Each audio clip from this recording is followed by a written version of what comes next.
I met a girl in my sophomore year of high school. Her name was Brandy. I knew I was going to marry her, but I had no idea how to love her for who she was, not what she was.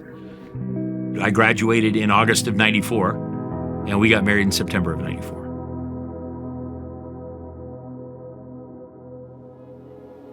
I had an opportunity to go work for a firm out of Connecticut. That's quickly when I started to get exposed to what a lot of money looked like. And so I would quickly defer to buying expensive things, even without my wife's approval.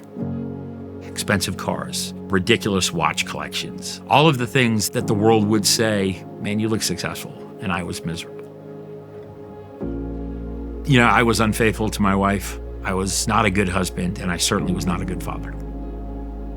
My relationship with my dad was very up and down. You know, hanging out with him was, let's go shopping, let's go get you a new purse. It was always buying my affection. It lacked that deep bond that I really craved as a daughter with my dad. I would say when it occurred to me that things weren't going so good was when I started seeing the relationship between my mother and my father crumble and collapse. Coming home every day to hear my parents screaming, it wasn't something that I was able to easily process. It made me feel sort of like an outcast, an outsider, and I didn't have anyone to talk to.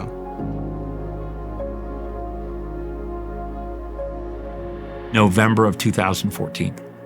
I would classify myself as just a sex addict at that point. From all of the things I had done when I was traveling to now, it was pursuing things that were close because I didn't have to travel as much. Well, that's where I got introduced to cocaine. I would go on like 4-day runs of cocaine, and then I would sleep for 2 days and start all over again.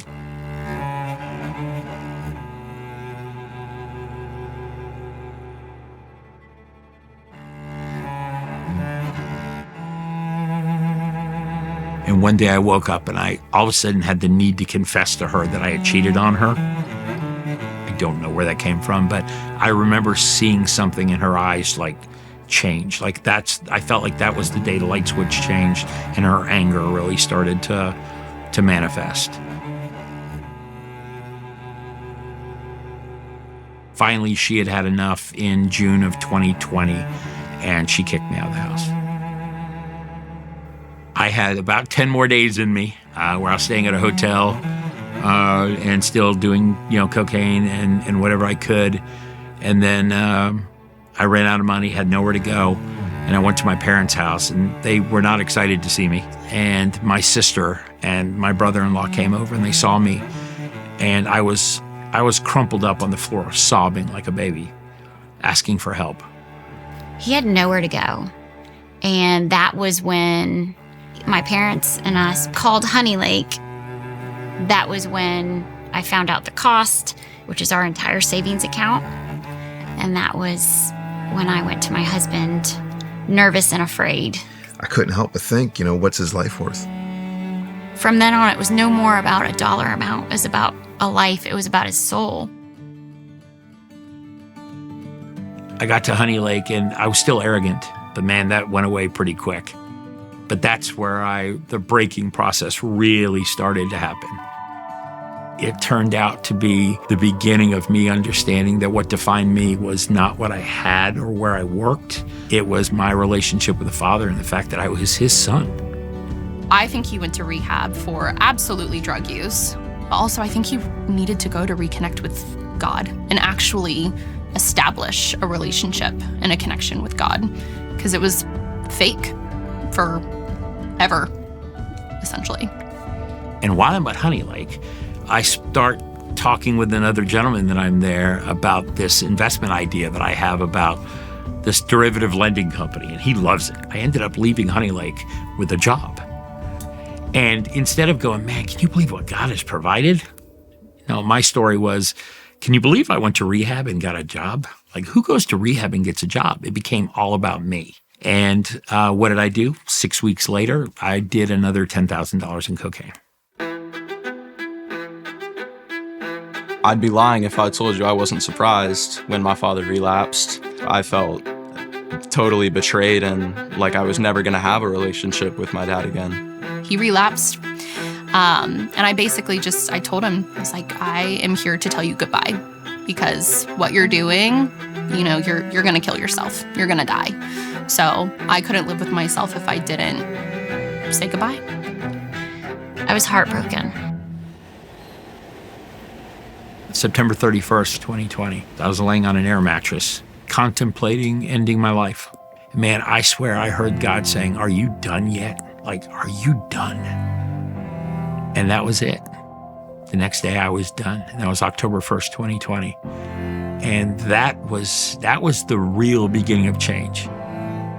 Man, so much has happened even between then and now. God's restored my career. The difference is now I don't do it to seek man's approval. It's all about giving God glory now, and it's fun. Yes, he's restored my career, but he's restored my family.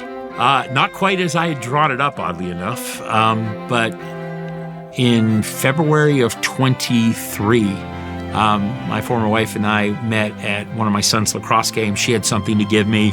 I just looked at her and I said, "Brandy, I am so sorry." And I think for the first time, she believed me. She was already remarried by that time. But, now what God's done is we're friends. Our kids have seen what healing and forgiveness look like. What a gift. I feel like now my dad actually has a foundation of honesty that he lives on. So I feel like it's the honesty that my dad has really committed to, being honest with himself and his relationship with God, being able to open up with himself, but also with the rest of his family and friends now. He loves, Jesus so much, and to see how far he's come just, by surrendering his life and putting in, that effort and that time and the hard work. And now my husband and I were expecting our first child, and I'm so excited to have my son have a grandpa like him. I finally have a brother who shows me Jesus regularly. Yeah, there was no more facade. No. There was no more facade. He started being that open book, and that was absolutely how I felt. That was the first time I had really met Kris, not this crazy fictional character that was walking around larger than life. To me, grace is something I don't feel like I deserve, and I know it's a gift. There's still things I'm struggling with, still things that I would love to have removed from my life, but I know his grace is enough. Peace and hope. Those are the words that I would say, peace and hope.